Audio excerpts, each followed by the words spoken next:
ನಮಸ್ಕಾರ ಸ್ನೇಹಿತರೆ, ನಮ್ಮನೆ ರುಚಿಗೆ ನಿಮಗೆಲ್ಲರಿಗೂ ಸ್ವಾಗತ. ಇವತ್ತು ಹೊಸ ವರ್ಷದ ಹಬ್ಬದ ವಿಶೇಷವಾಗಿ ಒಂದು ಸುಲಭವಾಗಿ ದಿಢೀರಾಗಿ ತಯಾರಾಗುವಂಥ ಒಂದು ದೂದ್ ಪೇಡ ರೆಸಿಪಿ ತೋರಿಸ್ತಾ ಇದ್ದೀನಿ. ಈ ದೂದ್ ಪೇಡ ತಯಾರಿಸೋದಕ್ಕೆ ನಿಮಗೆ ಹೆಚ್ಚು ಸಮಯ ಬೇಕಾಗಲ್ಲ. ಕೇವಲ 30 ನಿಮಿಷದಲ್ಲಿ ಮನೆಯಲ್ಲೇ ಇರುವಂಥ ಸಾಮಾನುಗಳನ್ನು ಬಳಸಿ ದೂದ್ ಪೇಡ ತಯಾರಿಸ್ಬೋದು. ಕಂಡೆನ್ಸ್ ಮಿಲ್ಕ್ ಆಗಲಿ ಖೋವಾ ಆಗಲಿ ಅಗತ್ಯ ಸಹ ಇಲ್ಲ.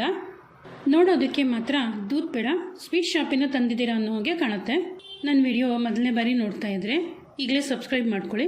ಮುಂದಿನ ವಿಡಿಯೋನ ತಕ್ಷಣ ನೋಡೋದಕ್ಕೆ ಬೆಲ್ ಐಕಾನ್ ಕ್ಲಿಕ್ ಮಾಡೋದು ಮಾತ್ರ ಮರಿಬೇಡಿ. ಇನ್ಸ್ಟೆಂಟ್ ದೂದ್ ಪೇಡ. ಮೊದಲು ಒಂದು ಬಾಣಲೆಗೆ 1/4 ಕಪ್ಪಷ್ಟು ತುಪ್ಪ ಹಾಕ್ಕೊಳ್ಳೋಣ. ತುಪ್ಪ ಹಾಕ್ಕೊಂಡ್ಮೇಲೆ ಇದಕ್ಕೆ 2 ಕಪ್ಪು ಹಾಲಿನ ಪುಡಿ ಹಾಕ್ಕೊಳ್ಳೋಣ. ಹಾಲಿನ ಪುಡಿನೇ ಹಾಕ್ಕೋತಾ ಇದ್ದೀನಿ, ಡೈರಿ ವೆಟ್ನರ್ ಅಲ್ಲ. ಈಗ ಇದಕ್ಕೆ 1/2 ಕಪ್ಪು ಪುಡಿ ಮಾಡಿರುವಂಥ ಸಕ್ಕರೆ ಹಾಕ್ಕೊಳ್ಳೋಣ. 1 ಕಪ್ಪು ಹಾಲು ಹಾಕ್ಕೊಳ್ಳೋಣ. ಒಂದು ಸಲ ಕಾಸಿ ಆರಿಸಿರುವಂಥ ಹಾಲು.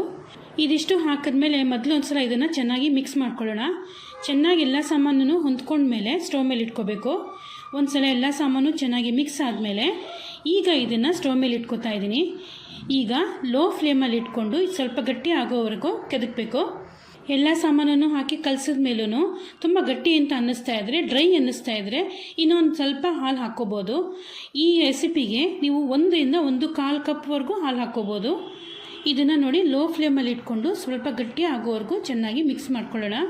ಕೈ ಬಿಡದೇನೆ ಲೋ ಫ್ಲೇಮಲ್ಲಿ ಚೆನ್ನಾಗಿ ಇದನ್ನು ಕೆದಕಬೇಕು. ಕೈ ಬಿಟ್ಬಿಟ್ರೆ ಸೀದೋಗ್ಬಿಡುತ್ತೆ, ತಳ ಎಲ್ಲ ಕೆಂಪಾಗೋಗುತ್ತೆ.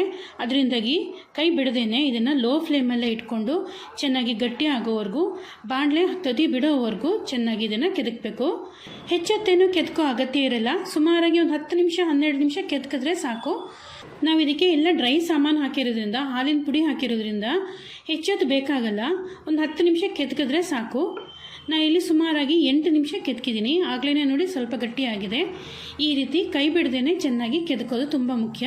ಈ ಹದ ಬಂದ ಮೇಲೆ ಇದಕ್ಕೆ ಒಂದು ಚಿಕ್ಕ ಚಮಚ ಏಲಕ್ಕಿ ಪುಡಿ ಹಾಕ್ಕೋತಾ ಇದ್ದೀನಿ. ನಾನಿಲ್ಲಿ 2-3 ಏಲಕ್ಕಿನ ಕುಟ್ಟಿ ಪುಡಿ ಮಾಡ್ಕೊಂಡಿದ್ದೆ, ಅದನ್ನು ಹಾಕ್ಕೊಂಡಿದ್ದೀನಿ. ಏಲಕ್ಕಿ ಪುಡಿ ಹಾಕಿದ್ಮೇಲೆ ಕೊನೆಯದಾಗಿ ಮತ್ತೆ ಇದನ್ನು 2 ನಿಮಿಷ ಲೋ ಫ್ಲೇಮಲ್ಲಿ ಕೆದಕೊಳ್ಳೋಣ. ಏಲಕ್ಕಿ ಪುಡಿ ಎಲ್ಲವನ್ನು ಚೆನ್ನಾಗಿ ಹೊಂದ್ಕೊಂಡ್ಮೇಲೆ ಸ್ಟವ್ ಆಫ್ ಮಾಡಿಬಿಡೋಣ.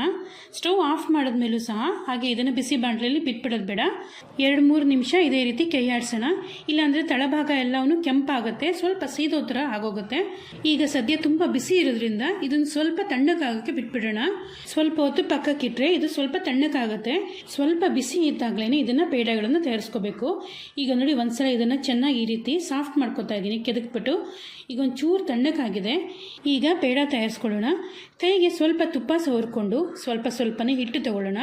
ಉಂಡೆ ರೀತಿ ಮಾಡಿಕೊಂಡು ಕೈಗೂ ಸ್ವಲ್ಪ ತುಪ್ಪ ಸವರ್ಕೊಂಡು ರೋಲ್ ಮಾಡ್ಕೊಳ್ಳೋಣ. ಅಂಗೈನಲ್ಲಿ ಇಟ್ಕೊಂಡು ರೋಲ್ ಮಾಡಿಕೊಂಡು ಮಧ್ಯ ಒಂದು ಚಿಕ್ಕ ಕ್ಯಾವಿಟಿ ಮಾಡ್ಕೊಳ್ಳೋಣ. ಸ್ವಲ್ಪ ಪಿಸ್ತಾ ಚೂರಿಟ್ಟು ಅಲಂಕರಿಸಿದ್ರೆ ಪೇಡ ತಯಾರಾಗುತ್ತೆ. ನೀವು ಈ ರೀತಿ ಮಾಡ್ಕೋಬೋದು. ಅಥವಾ ನಿಮ್ಮಲ್ಲೇನಾದರೂ ಪೇಡ ಪ್ರೆಸ್, ಈ ರೀತಿ ಪೇಡ ಪ್ರೆಸ್ ಇದ್ದರೆ ಇದರಲ್ಲೂ ಸಹ ಪೇಡನ ತಯಾರಿಸ್ಕೋಬೋದು. ಇದು ನೋಡೋದಕ್ಕೆ ಮಾರ್ಕೆಟಲ್ಲಿ ಸಿಗೋ ರೀತಿ ಪೇಡ ಥರನೇ ಡಿಸೈನ್ ಬರುತ್ತೆ. ಇದೇ ರೀತಿ ಎಲ್ಲ ಮಿಶ್ರಣದಲ್ಲೂ ಪೇಡ ತಯಾರಿಸ್ಕೊಳ್ಳೋಣ. ನೀವು ನೋಡ್ತಾ ಇರ್ಬೋದು, ಪೇಡ ನೋಡೋದಕ್ಕೆ ಎಷ್ಟು ಕರೆಕ್ಟಾಗಿ ಚೆನ್ನಾಗಿ ಬಂದಿದೆ. ನೋಡೋದಕ್ಕೆ ಮಾರ್ಕೆಟಿಂದ ತಂದಿರೋ ಪೇಡ ಥರನೇ ಕಾಣ್ತಾ ಇದೆ. ನೋಡಿದ್ರಲ್ಲ ದೂದ್ ಪೇಡ ತಯಾರಿಸೋದು ಎಷ್ಟು ಸುಲಭ ಅಂತ. ನೀವು ಟ್ರೈ ಮಾಡಿ ನೋಡಿ. ಹೇಗೆ ಅನ್ನಿಸ್ತು ಅಂತ ನನಗೆ ಕಾಮೆಂಟ್ ಮಾಡಿ ತಿಳಿಸೋದನ್ನು ಮಾತ್ರ ಮರಿಬೇಡಿ. ನಾನು ಈಗಾಗಲೇ ಬರೀ ಹಾಲಿಂದ ತಯಾರಿಸುವಂಥ ದೂದ್ ಪೇಡ ರೆಸಿಪಿನೂ ಸಹ ತೋರಿಸಿದ್ದೀನಿ. ಹಾಲಿನ ಪುಡಿ ಬಳಸಿ ಧಾರವಾಡ ಪೇಡ ತಯಾರಿಸೋದನ್ನು ಸಹ ತೋರಿಸಿದ್ದೀನಿ. ಸಾಕಷ್ಟು ಬಗೆಯ ಸಿಹಿ ತಿಂಡಿಗಳ ರೆಸಿಪಿನೂ ತೋರಿಸಿದ್ದೀನಿ. ಆ ರೆಸಿಪಿಗಳ ಪ್ಲೇಲಿಸ್ಟು ವಿಡಿಯೋ ಕೊನೆಯಲ್ಲಿ ಹಾಕಿರ್ತೀನಿ. ನಿಮ್ಗೆ ಇಷ್ಟವಾದದ್ದನ್ನು ನೋಡಿ ಟ್ರೈ ಮಾಡಿ. ಹೇಗೆ ಅನ್ನಿಸ್ತು ಅಂತ ನನಗೆ ಹೇಳೋದನ್ನು ಮಾತ್ರ ಮರಿಬೇಡಿ. ನನ್ನ ರೆಸಿಪಿ ಇಷ್ಟ ಆಗಿದ್ದರೆ ಲೈಕ್ ಮಾಡಿ, ನಿಮ್ಮ ಫ್ರೆಂಡ್ಸ್ ಜೊತೆ ರಿಲೇಟಿವ್ಸ್ ಜೊತೆ ಶೇರ್ ಮಾಡಿ. ಮುಂದಿನ ವಿಡಿಯೋದಲ್ಲಿ ಭೇಟಿಯಾಗೋಣ. ನಮಸ್ಕಾರ.